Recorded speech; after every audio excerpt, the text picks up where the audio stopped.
Grand 3 de ce chapitre consacré aux séries entières, intitulé Fonctions développables en séries entières. Alors pour l'instant, on a vu dans le grand 1 la définition du rayon de convergence d'une série entière. Donc une série entière, c'est une série de la forme de la série des AN Z puissance n, où n est une suite complexe et z est une variable réelle ou complexe.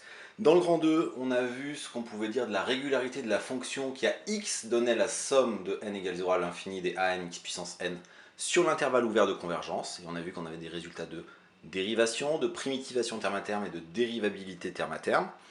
Et là, en grand 3, en fait, on va parler de fonctions développables en série entière. Alors, je lis la définition, je prends f, une fonction d'une variable réelle, à valeur réelle ou complexe. On dit que f est développable en série entière sur l'intervalle -r, où r est strictement positif, s'il existe une suite an, telle que pour tout x dans -r, f de x égale la somme de n égale 0 à plus l'infini des an x puissance n. Alors, ce qu'on voit tout de suite en remarque, c'est que f est développable en série entière si sur l'intervalle -r, elle peut s'écrire comme somme d'une série entière.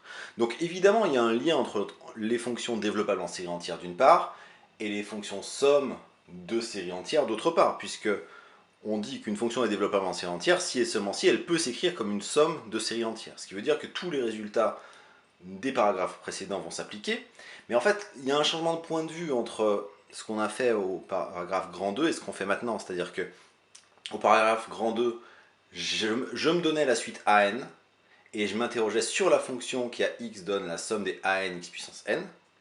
Là, dans ce paragraphe-là, je me donne une fonction f, qui souvent d'ailleurs ne sera pas donnée comme somme de série, sera donnée comme une fonction usuelle. La fonction, on parlera par exemple de la fonction exponentielle, la fonction cosinus.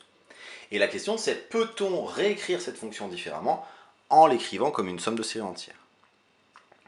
Donc, par définition, si f est développable en série entière, ça signifie que pour tout x dans -r, f de x peut s'écrire la somme des an x puissance n. Autrement dit, pour tout x dans -r, la série des an x puissance n est convergente. Et donc, si j'appelle Ra le rayon de convergence de la série entière, la série des an z puissance n, comme pour tout x dans -r, cette série est convergente, on obtient directement que Ra est supérieur ou égal à petit r. On n'a pas forcément égalité, hein. Être développable en série entière, ça veut juste dire sur un intervalle de la forme -r, f de x peut s'écrire comme somme de série entière, mais il se pourrait que la série entière ait un rayon de convergence strictement plus grand que r, mais que la fonction somme ne soit égale à petit f que sur l'intervalle -r. Donc comme j'ai petit r qui est inférieur ou égal à Ra, d'ailleurs, la conséquence du lemme d'Abel et le comportement des sommes de séries entières me dit en plus que si x est dans -r, en plus d'être convergente, cette série des an x puissance n, elle est en fait absolument convergente. Et réciproquement, si j'ai une série entière, la série des an z puissance n de rayon de convergence grand Ra, bah par définition, la fonction somme de la série entière, donc la fonction qui à x donne la somme de n égale 0 à plus l'infini des an x puissance n, comme elle s'écrit par définition comme une somme de séries entières, bah, elle vérifie la définition, c'est-à-dire qu'elle est développable en série entière sur -Ra, Ra. Donc il y a vraiment deux choses. Soit je pars de la série entière, je détermine le rayon de convergence et j'obtiens que la fonction somme est développable en série entière sur -Ra, Ra.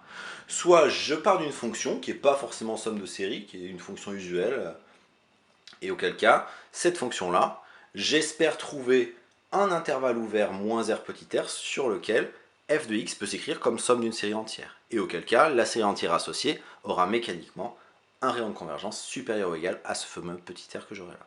Donc évidemment, avec ce lien étroit entre fonction somme de série entière et fonction développable en série entière, les propriétés sur les fonctions développables en série entière vont se déduire des propriétés qu'on a vues au grand 2, à savoir la continuité, la dérivabilité, la primitivation terme à terme.